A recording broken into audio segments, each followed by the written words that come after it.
ഹരേ കൃഷ്ണ. നമുക്കിനി 16-ാമത്തെ ശ്ലോകം നോക്കാം.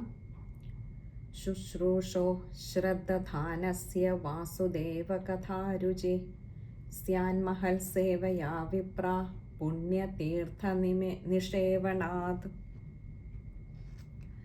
ശുശ്രൂഷോ ശ്രദ്ധധാനസ്യ. ശുശ്രൂഷഃ.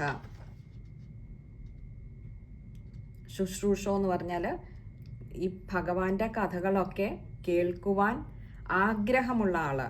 അങ്ങനെ ആഗ്രഹമുള്ളവരും ശ്രദ്ധധാനസ്യ ശ്രദ്ധിക്കുന്നവനുമായിട്ടുള്ളവനാ. അതായത് നമ്മൾ വെറുതെ കേൾക്കുകയല്ല, ആ കഥ നമ്മൾ ശ്രദ്ധിച്ച് തന്നെ കേൾക്കണം, ഭഗവാന്റെ കഥകൾ. അപ്പോഴേ ആ ആനന്ദാമൃതം നമുക്ക് അനുഭവിക്കുവാനാവുകയുള്ളൂ. അങ്ങനെ കേൾക്കുവാൻ ആഗ്രഹമുള്ളവന്, ശ്രദ്ധിച്ച് കേൾക്കുന്നവന് വാസുദേവ കഥാരുചി. വാസുദേവൻ്റെ, ശ്രീകൃഷ്ണ ഭഗവാന്റെ കഥയിൽ താൽപ്പര്യം. സ്യാൻ മഹത് സേവയ, സ്യാത് മഹത് സേവയ, ഇങ്ങനെ രണ്ട് വാക്കുകൾ ചേരുന്നതാണ് സ്യാൻ മഹത് സേവയ. സ്യാത് എന്ന് പറഞ്ഞാൽ ഭവിക്കും, ഉണ്ടാകും എന്നുള്ളത് ഉറപ്പാണ്. ഭഗവാന്റെ കഥകൾ കേൾക്കുവാൻ ആഗ്രഹിക്കുന്നവർക്കും അതേപോലെ അത് ശ്രദ്ധയോടുകൂടി കേൾക്കുന്നവർക്കും ആ ഭഗവാന്റെ കഥയിൽ താല്പര്യം ഉണ്ടാവുക തന്നെ ചെയ്യുമെന്ന് ഉറപ്പു പറയുകയാണ്. മഹത് സേവയ, മഹത്തുക്കളുടെ സേവ കൊണ്ടും, വിപ്ര അല്ലയോ ബ്രാഹ്മണരെ, വിപ്രന്മാരെ എന്ന് പറഞ്ഞാൽ ബ്രാഹ്മണരെ പുണ്യതീർത്ഥ നിഷേവണാത്, പുണ്യങ്ങളായിട്ടുള്ള തീർത്ഥങ്ങളുടെ, നിഷേവണാത് എന്ന് പറഞ്ഞാൽ സേവനം കൊണ്ടും. അപ്പോൾ പുണ്യങ്ങളായിട്ടുള്ള തീർത്ഥങ്ങളുടെ സേവനം കൊണ്ടും മഹത്തുക്കളുടെ സേവ കൊണ്ടും, അല്ലയോ ബ്രാഹ്മണരെ, കേൾക്കുവാൻ ആഗ്രഹമുള്ളവനും ശ്രദ്ധയോടുകൂടി ഭഗവത് കഥകൾ കേൾക്കുന്നവനുമായിട്ടുള്ള മനുഷ്യർക്ക് ഈ വാസുദേവന്റെ കഥയിൽ താല്പര്യമുണ്ടാകും, ജനിക്കുമെന്നുള്ളത് ഉറപ്പാണ്. കാരണം തീർത്ഥങ്ങൾ എന്ന് പറയുന്നത് തന്നെ പാപങ്ങളെ നശിപ്പിക്കുന്നതും അതുപോലെ പുണ്യത്തെ വർദ്ധിപ്പിക്കുന്നതുമാണ്. അതിന് ശക്തിയുള്ള പുണ്യതീർത്ഥങ്ങളിൽ സ്നാനം നടത്തുന്നത്, ക്ഷേത്ര ദർശനം നടത്തുന്നത്, ഇങ്ങനെയുള്ള കർമ്മങ്ങൾ ചെയ്യുന്നതൊക്കെ നമുക്ക് മഹാന്മാരായിട്ടുള്ള ആളുകളിലേക്ക് എത്തിച്ചേരുവാനും അവരുടെ സേവ ചെയ്യുവാൻ അവസരമുണ്ടാവുകയും ചെയ്യുന്നതാണ്. അപ്പോൾ ഇങ്ങനെയുള്ളവരുടെ സാമീപ്യത്തിലൂടെ നമുക്ക് എന്താ തിരികെ കിട്ടുക എന്ന് ചോദിച്ചാൽ, അവരിൽ നിന്നും അവർ പറയുന്ന ആ ഹരികഥകള്, അതിൻ്റെ മാധുര്യം, അതൊക്കെ നമുക്ക് അനുഭവിക്കുവാൻ കഴിയും അവരുടെ സാന്നിധ്യത്തിൽ. അങ്ങനെ നമുക്ക് ഭഗവാന്റെ കഥയിലുള്ള താല്പര്യം ജനിക്കുകയും വർദ്ധിക്കുകയും ശക്തിപ്പെടുകയും ചെയ്യുവാൻ കഴിയുന്നു. അപ്പോൾ ഭഗവാനിങ്കലുള്ള ഭക്തി വർദ്ധിപ്പിക്കുന്നതിനുള്ള രണ്ട് മാർഗങ്ങളൊന്ന് സൂചിപ്പിച്ചു എന്ന് മാത്രം. മഹൽ സേവയും പുണ്യതീർത്ഥങ്ങളിലെ സ്നാനവും. അത് വെറുതെ പുണ്യതീർത്ഥങ്ങൾ സ്നാനം ചെയ്തിട്ട് വരികയല്ല, അവിടെ വെച്ച് നമുക്ക് സംഘത്തിൽ വരുന്ന മഹത്തുക്കളിൽ നിന്നും ഭഗവത് കഥകൾ കേൾക്കുവാനുള്ള ഒരു സുഹൃത്തവും കൂടി ഉണ്ടാവണം. നമുക്ക് ആ ശ്ലോകം ഒന്നുകൂടി നോക്കാം.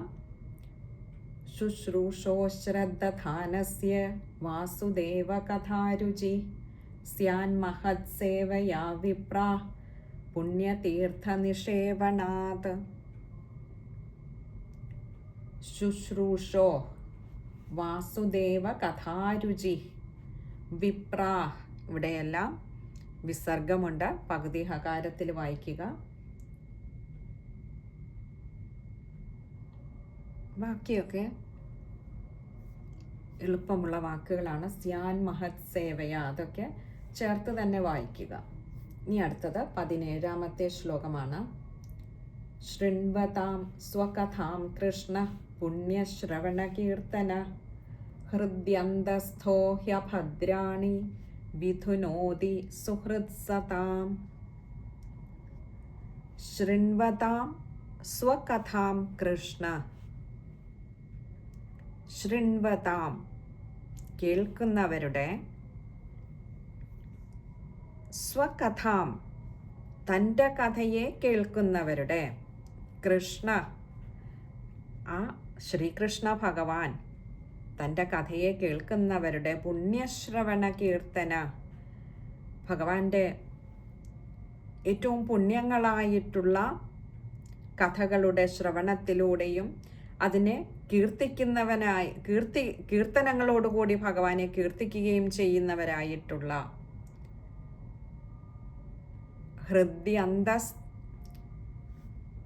ഹൃദ്യന്തസ്ഥോ ഹ്യഭദ്രാണി. ഹൃദി അന്തസ്ഥഃ ഹി അഭദ്രാണി. ഇങ്ങനെ 4 വാക്കുകളുണ്ട് അവിടെ. ഹൃദി എന്ന് പറഞ്ഞാൽ ഹൃദയത്തിലുള്ള, അന്തസ്ഥ ഉള്ളിൽ കുടികൊള്ളുന്നവനായ, ഉള്ളിലിരിക്കുന്നവനായിട്ട്, ഹി എന്ന് പറഞ്ഞാൽ ഉറപ്പ്, നിശ്ചയമാണ്, അഭദ്രാണി നമ്മുടെ അരുതാത്ത വാസനകളെ വിധുനോതി സുഹൃത് സതാം. വിധുനോതി എന്ന് പറഞ്ഞാൽ നശിപ്പിക്കുന്നു. സുഹൃത് എന്ന് പറഞ്ഞാൽ ഹിതകാരിയായിട്ടുള്ള, നമ്മുടെ സുഹൃത്ത് എന്ന് പറയുന്നത് എപ്പോഴും നമ്മുടെ പ്രിയമല്ല, നമ്മുടെ ഹിതമാവണം നോക്കുന്നത്. നമുക്ക് ഇഷ്ടപ്പെടുന്നു എന്നതിനേക്കാളേറെ നമുക്ക് എന്താണോ നല്ലത് അത് ചെയ്യുന്ന ആളാണ് സുഹൃത്ത്. അപ്പോൾ അങ്ങനെയുള്ള ഹിതകാരിയായിട്ടുള്ള സതാം എന്ന് പറഞ്ഞാൽ സത്തുക്കളുടെ, സജ്ജനങ്ങളുടെ. അപ്പോൾ സജ്ജനങ്ങളുടെ ഹിതകാരിയും പുണ്യങ്ങളായിട്ടുള്ള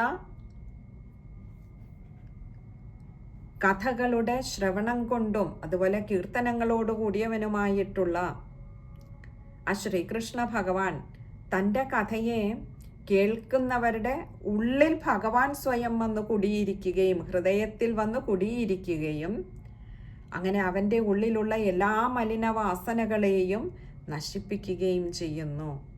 എത്ര എളുപ്പമാണ് നമുക്കപ്പോൾ ശുദ്ധീകരിക്കപ്പെടുവാൻ. എന്തേ വേണ്ടു എന്നാണെങ്കിൽ ഭഗവാനെങ്കിൽ മനസ്സിനെ സദാ ഉറപ്പിച്ചു നിർത്തിക്കൊണ്ട് ഭഗവാന്റെ കഥകൾ സദാ കേൾക്കുകയും അതിൽ ശ്രദ്ധാലുവായിട്ടിരുന്ന് കഥകൾ കേൾക്കുകയും ഭഗവാന്റെ കീർത്തനങ്ങളെയൊക്കെ ആലപിക്കുകയും ചെയ്യുക. ഇതുപോലെയുള്ള പുണ്യശ്ലോകങ്ങളിലൂടെ ഭഗവാനെ സേവ ചെയ്യുക, മനസ്സ് ഭഗവാനെങ്കിൽ വെച്ചുകൊണ്ട് സേവ ചെയ്യുക. അതൊക്കെ ചെയ്താൽ തന്നെ ഭഗവാൻ ഓടി വരികയും നമ്മുടെയൊക്കെ ഹൃദയത്തിൽ വന്ന് കുടിയിരുന്നു കൊണ്ട് നമ്മുടെ ഉള്ളിലുള്ള ദുർവാസനകളെ നശിപ്പിക്കുന്നു. അതെങ്ങനെയാവും നശിപ്പിക്കുക? നമുക്ക് രതി ഭഗവാനെങ്കിലായി കഴിയുമ്പോൾ മറ്റ് ഭൗതികമായ കർമ്മങ്ങളിലുള്ള താല്പര്യം കുറയുന്നത് കൊണ്ട് തന്നെ നമ്മുടെ ഉള്ളിലെ ദുർവാസനകൾ താനേ ക്ഷയിക്കുന്നു. അപ്പോൾ ആ കഥകൾ അല്ലെങ്കിൽ ശ്രുതികൾ അല്ലെങ്കിൽ കീർത്തനങ്ങൾ ഇതൊക്കെ നമ്മൾ സദാ അതിലേക്ക് മനസ്സിനെ ചേർത്ത് വയ്ക്കുമ്പോൾ ഭഗവാൻ തന്നെ നമ്മുടെ മനസ്സിൻ്റെ നിയന്ത്രണം ഏറ്റെടുക്കുന്നു. നമ്മുടെ ഉള്ളിലെ ഷഡ്വൈരികൾ, സ്പർദ്ധ, അസൂയാദി ഷഡ്വൈരികളെ നിശേഷമില്ലാതെയാക്കുന്നു. അതുകൊണ്ട് തന്നെ ചിന്തകളിലെയും കർമ്മങ്ങളിലെയും ഒക്കെ മാലിന്യങ്ങളെയും ഭഗവാൻ നശിപ്പിക്കുന്നു. ഇനി നമുക്ക് ആ ശ്ലോകം ഒന്നുകൂടി നോക്കാം. ശൃണ്വതാം സ്വകഥാം കൃഷ്ണ പുണ്യശ്രവണ കീർത്തന ഹൃദ്യന്തസ്ഥോ ഹ്യഭദ്രാണി വിധുനോതി സുഹൃത്സതാം. ശ്ലോകം വായിക്കുമ്പോൾ ശ്രദ്ധിക്കേണ്ട കാര്യങ്ങൾ: കൃഷ്ണ പുണ്യശ്രവണ കീർത്തന, രണ്ടിടത്തും വിസർഗമുണ്ട്. അതുപോലെ ഹൃദ്യന്തസ്ഥോ ഹ്യഭദ്രാണി, അവിടെ അന്തസ്ഥ, അവിടെ ഒരു വിസർഗമുണ്ട്. അതും വായിക്കുമ്പോൾ ശ്രദ്ധിക്കുക.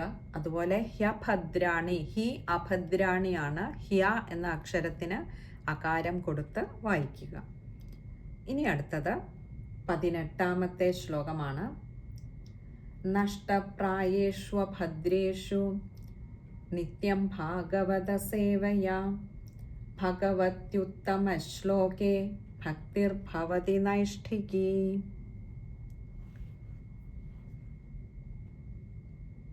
നഷ്ടപ്രായേഷു അഭദ്രേഷു, ഇങ്ങനെ രണ്ട് വാക്കുകൾ ചേരുന്നതാണ് നഷ്ടപ്രായേഷ്വഭദ്രേഷു. നഷ്ടപ്രായേഷു എന്ന് പറഞ്ഞാൽ അത് പ്രായേണ നശിക്കുമ്പോൾ, അതായത് നമ്മുടെ ഉള്ളിലെ മലിനവാസനകൾ പതിയെ പതിയെ അത് നമ്മുടെ ഉള്ളിൽ ഭഗവാനിലുള്ള രതി വർദ്ധിക്കുന്നതിനനുസരിച്ച് അത് കുറഞ്ഞു കുറഞ്ഞു വന്ന് നശിച്ചു പോകുമ്പോൾ, അഭദ്രേഷു അമംഗളങ്ങള് നിത്യം ഭാഗവത സേവയ, നിത്യം എപ്പോഴും ഭാഗവത സേവയ, ഭാഗവതന്മാരുടെ സദാ ഭഗവത് വിചാരത്തോടു കൂടിയിരിക്കുന്ന ഭഗവാനിങ്കൽ മനസ്സിനെ ചേർത്ത് വെച്ചവരുടെ സേവ കൊണ്ട് നമ്മുടെ ഉള്ളിലെ ഈ അരുതാത്ത ചിന്തകൾ നശിക്കുന്നു, നമ്മുടെ അമംഗളങ്ങളായിട്ടുള്ള കർമ്മങ്ങൾ നശിക്കുന്നു. ഭഗവത്യുത്തമ ശ്ലോകേ, ഭഗവതി ഉത്തമ ശ്ലോകേ, രണ്ട് വാക്കുകളുണ്ട് അവിടെ. ഭഗവതി എന്ന് പറഞ്ഞാൽ ഭഗവാനിങ്കൽ, ഉത്തമ ശ്ലോകേ ഭഗവാൻ എങ്ങനെയുള്ള ആളാ? ഉത്തമ ശ്ലോകനാണ്. അതിനേക്കാൾ ഉത്തമമായിട്ട് മറ്റൊരു ശ്ലോകമില്ല എന്ന് തന്നെ പറയാം. ഭഗവത് കഥകൾ പറയുന്ന, അല്ലെങ്കിൽ ഭഗവാനെ കുറിച്ചല്ലാതെയുള്ള ഒരു ശ്ലോകവും ഉത്തമ ശ്ലോകമല്ല. അപ്പോൾ അങ്ങനെയുള്ള ഉത്തമ ശ്ലോകങ്ങളിൽ ഭഗവാൻ സ്വയം കുടിയിരിക്കുന്നു. ഇവിടെ നമുക്ക് ഭാഗവതത്തിൽ പ്രത്യേകിച്ചും ഉത്തമ ശ്ലോകങ്ങളുടെ കലവറയായിട്ടുള്ള ഈ ഭാഗവത ഗ്രന്ഥത്തിലെ ഓരോ വാക്കിലും ഭഗവാൻ തൻ്റെ ചൈതന്യത്തെ ഒളിപ്പിച്ചു വെച്ചിരിക്കുന്നു, ലയിപ്പിച്ചിരിക്കുന്നു. അങ്ങനെയുള്ള ഉത്തമ ശ്ലോകനായിട്ടുള്ള ആ ഭഗവാനിൽ ഭക്തിർഭവതി നൈഷ്ഠികി, ഭക്തി ഭവതി, ഇങ്ങനെ രണ്ട് വാക്കുകൾ ചേരുന്നതാണ് ഭക്തിർഭവതി. ഭക്തി എന്ന് പറഞ്ഞാൽ സമർപ്പണ ബുദ്ധിയോട് കൂടിയിട്ടുള്ള ഒരു പരമമായ അനുരാഗം ഭഗവാനിങ്കൽ ഭവതി എന്ന് പറഞ്ഞാൽ ഉണ്ടാകുന്നു. നൈഷ്ഠികി എന്ന് പറഞ്ഞാൽ ഇളക്കമില്ലാത്തതായിട്ടുള്ള, നിഷ്ഠയോട് കൂടിയതായിട്ടുള്ള അങ്ങനെയുള്ള ഒരു അനുരാഗം, ഭക്തി ഭഗവാനിങ്കൽ ഉണ്ടാകുന്നു.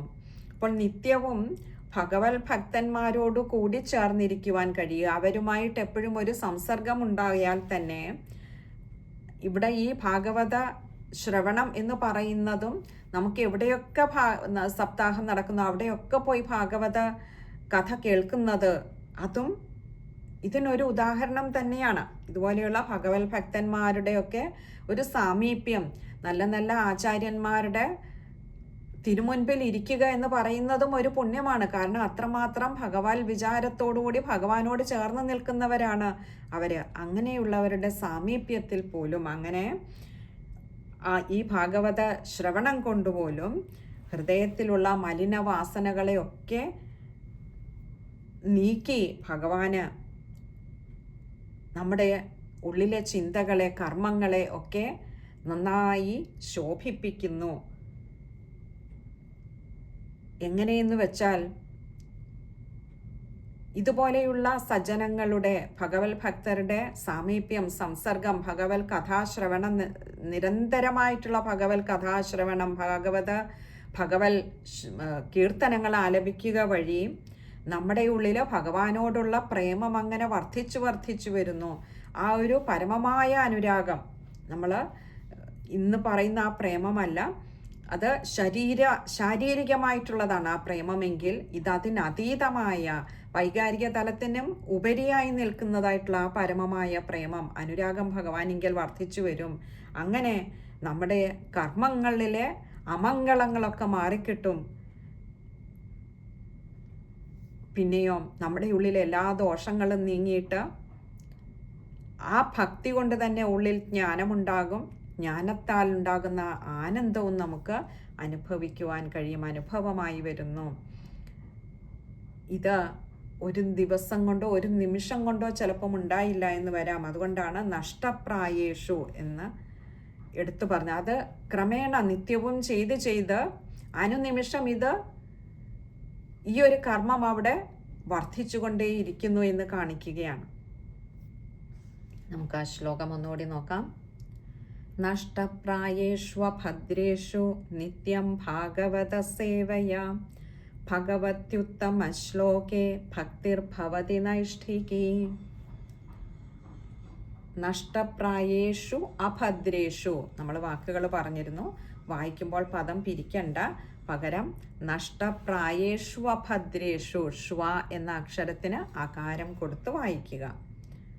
അതുപോലെ ഭഗവത്യുത്തമ ശ്ലോകേ, ഭഗവതി ഉത്തമ ശ്ലോകയാണ്, പദം പിരിക്കേണ്ട, ഊകാരം ശ്രദ്ധിച്ചാൽ മതിയാകും.